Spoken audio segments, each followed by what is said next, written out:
Hello and welcome to my second post-processing tutorial. Today I really wanted to cover eyes and really give you guys a look at I spend a lot of time, extra time, working on eyes than I do normally, than I do on other parts of the face. Because the eyes are so important, as the saying goes, yeah, the eyes are the window to the soul. But really, with portraits, it's the way we connect as viewers with the subject is through the eyes. So here's my after image, as you can see, and then here's my before. So you can see that I brought out a lot of the color and added a lot of contrast to the eyes itself. And I may go a little bit further and show you some stuff that I didn't do to this particular image, but I would probably do to some other ones.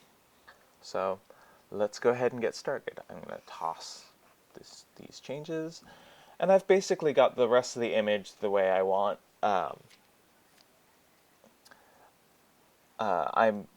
just kind of undid it a little bit around the eyes just to show you what I do. So here's my process. So I'll create a new layer, change the blend mode to soft light, and then come up here and add a fill of 50% gray. And then if you saw my last video, this is just dodging and burning. So I'm going to take you through what I do for dodging and burning for the eyes. Ooh, that's too strong. Let's drop my opacity or my flow down to 1%. And I like to start with white. It helps me to visualize what's going on, and I'm just bringing out highlights, so this kind of above the eyelid and then on the eyelid itself down here, and then on the cornea, the iris here,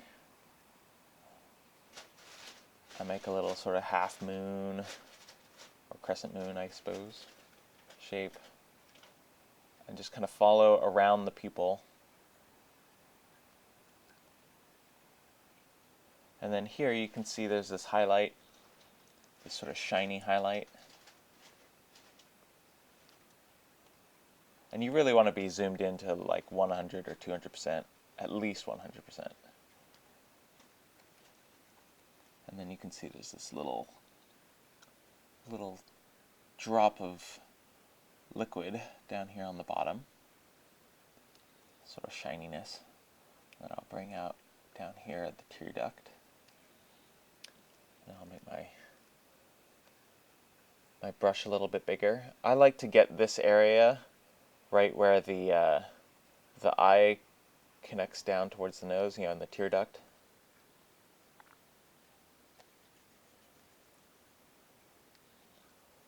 So let's take a look at that. So yeah, you can already see that I've brought out a lot more punch in the cornea.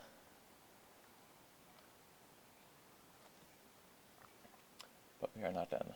I also like to sort of just brighten the catch light a little bit. So let's switch over to the other eye for a moment.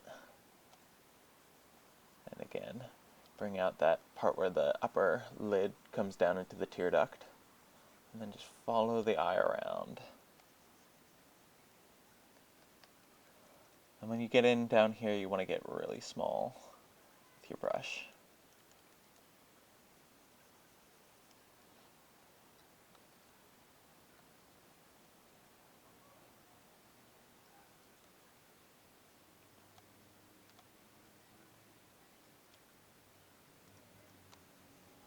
And then this under the eyebrow. I have to bring that out a little bit. Okay. And then even this skin right around, outside of the eye, you can bring that out a smidge. Now this shadow right here is really dark, so I'm going to just try and brighten that up a little bit.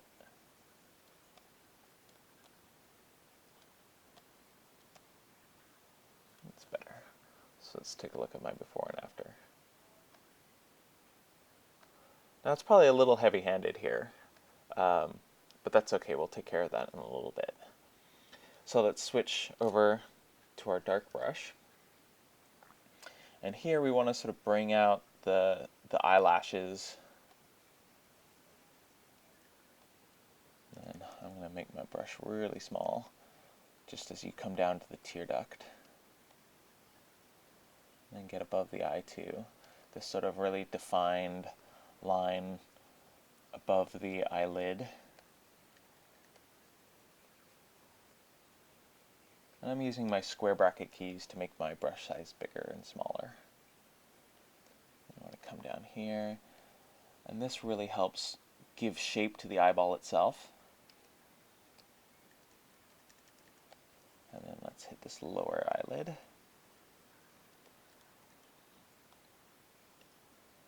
And then let's also hit the eyebrows a little bit.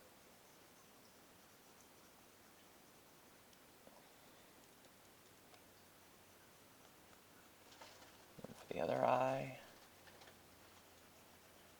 just going to darken that down a little bit. Come in here.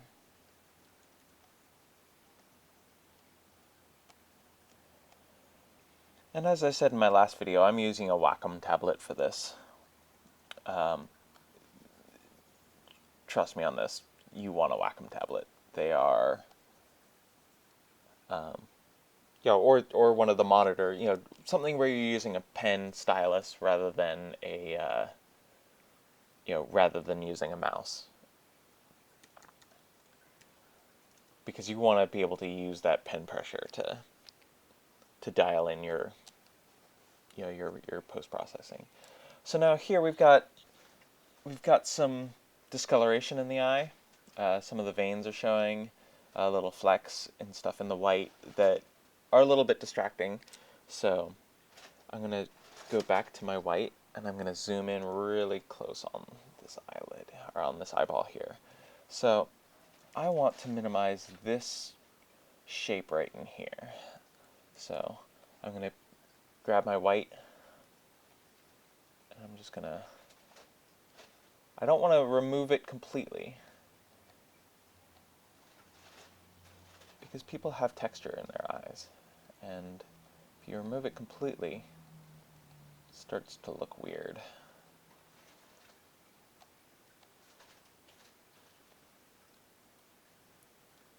So I'm just going to come in here nice and tight, and sort of finesse some of these fine veins in the eye. Again, I don't like to remove them completely, because then you start getting that weird alien look, and I just don't think it's very flattering.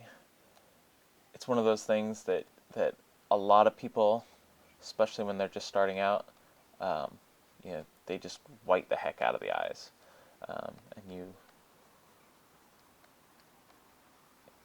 it feels very amateur hour to me. So you really want to just be subtle about it.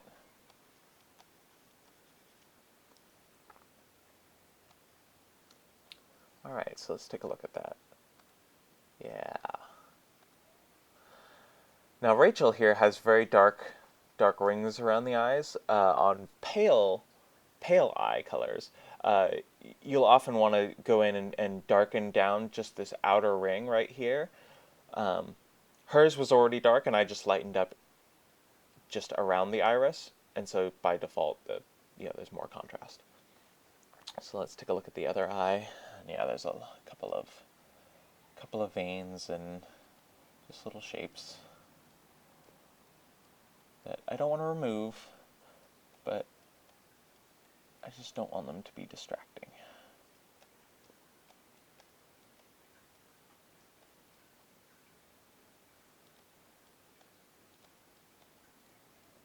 And you want a low flow, a low opacity, so that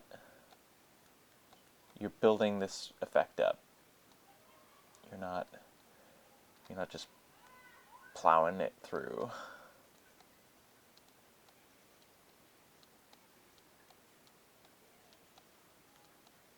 See, up in here you're getting a lot of shadow from these eyelashes onto the eyeball. So we're just taking some of that out.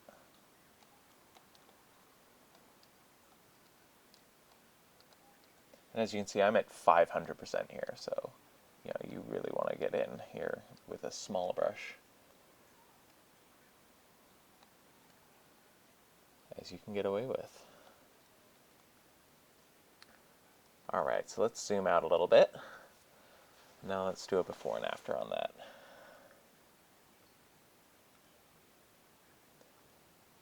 Very nice.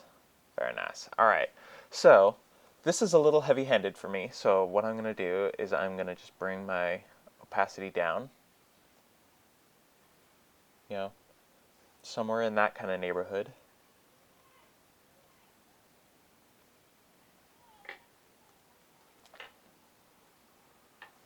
Again, I think I want to go ahead and get in a little bit closer, lighten this up a little bit more, just because it's a little bit dark in here.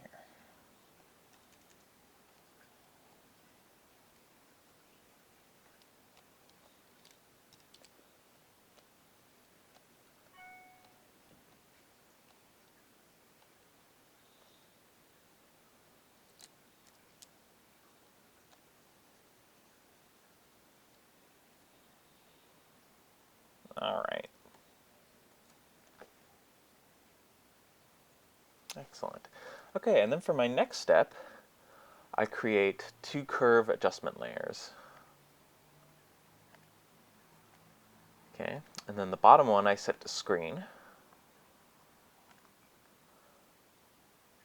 which brightens everything up considerably. And then the top one I set to soft light, which adds a lot of contrast. In fact, I may make a second one. Because her eyes are so dark, her eyes are just very dark with this effect. So I'm actually going to duplicate my screen. Yeah, and that's a lot better. So her eyes, ignore everything except the irises, her corneas. This is getting the sort of level of color and contrast that I want to see. In fact, I may drop the opacity on this smidge. Let's go 75.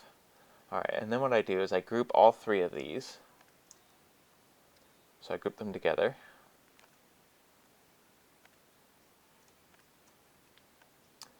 Command G is the best way to do that, but I was trying to show you manually. Whoa.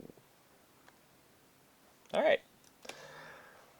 And then what I do is go to that group, and you hold down Option and click on the mask. So you want a mask that makes everything, that hides everything. And then what you want to do is just go back, zoom right in on one of the eyeballs, grab your brush, white. You can up your flow for this because you're not being particularly subtle right here. And you're just painting in right around the iris. And you leave a little bit of that black ring down at the bottom, so you don't want to go into the white at all. You want to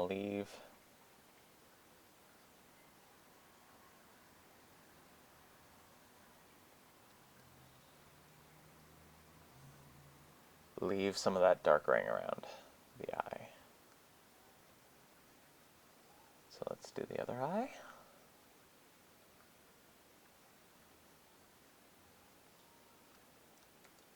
Alright, that looks totally natural, right? Right? They're kind of glowing. So, once again, just grab your opacity and start dragging it down.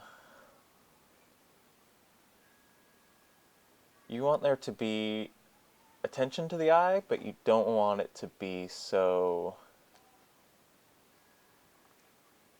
overpowering.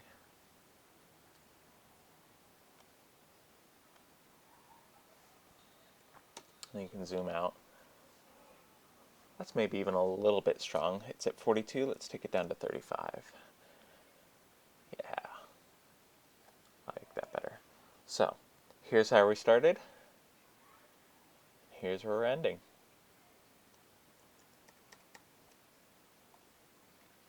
Beautiful. Well, thanks for watching. I hope you found some of that useful, and have a great day.